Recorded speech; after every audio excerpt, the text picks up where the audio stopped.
Who talks to you? Does anybody talk trash, quarterback-wise? Nah. No quarterback says anything.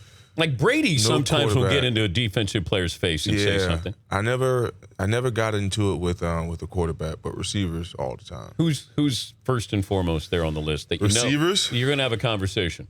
My first game was Steve Smith, and I had a very, very long game with Steve Smith running his mouth at me, and he had a big game at that. So the only good thing about it, we end up winning that game, and I had the last laugh with the 89-yard punt return for the touchdown. But Steve Smith. Did you say anything to Steve? I didn't, because Larry, me being a rookie, this is my first start, first game, September 11, I believe. 9/11 at the time. So Larry's telling me all week, man, Patrick, you have to be quiet. Don't say anything to get him. So Larry Fitzgerald says, be cool. Just be cool. Don't say anything to get him going. You know, he's a little Tasmanian devil. Just let him be. And I let him be, and he slowly started to get under my skin, and I didn't let him get there, but it was a fun game. It was definitely one of the games to remember. But do you want to be engaged with somebody? Like, do you get better if somebody is giving you, talking to? In my opinion, I do, because, when I was in high school, that's all guys did, because, with me being a bit shot, everybody's taking their shots at me. So it was always, it always added fuel to the fire to me when someone always jabbing at me, poking at me, trying to get under my skin, and it just always found a way to make me better. But do you understand the Odell Beckham and Josh Norman, like it could escalate to something like that? I would never let it escalate to anything like that, because I respect the game.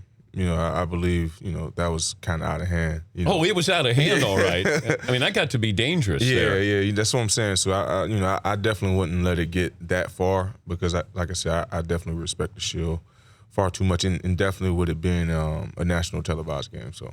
Oh, nationally televised changed everything.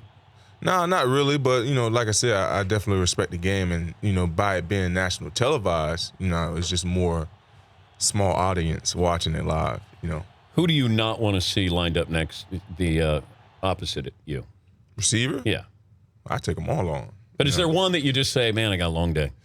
That Antonio Bryant, man. I mean, Antonio Brown. He's just so quick.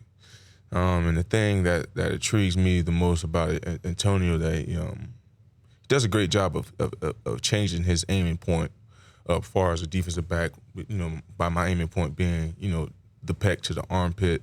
He does a great job of hiding that at times. Now, what do you mean, pec to the armpit? This is my aiming point up here. So by your heart. Exactly. A little bit above that. Exactly. And, that's his aiming point? That's my aiming point for where I want. Oh, you're going to hit him. Yeah, where I want to hit him as far as in my press technique. And he does a great job of hiding that. And another thing that he does really, really good at, he's always running. He's never stopped. Like, he's always running in and out of the huddle.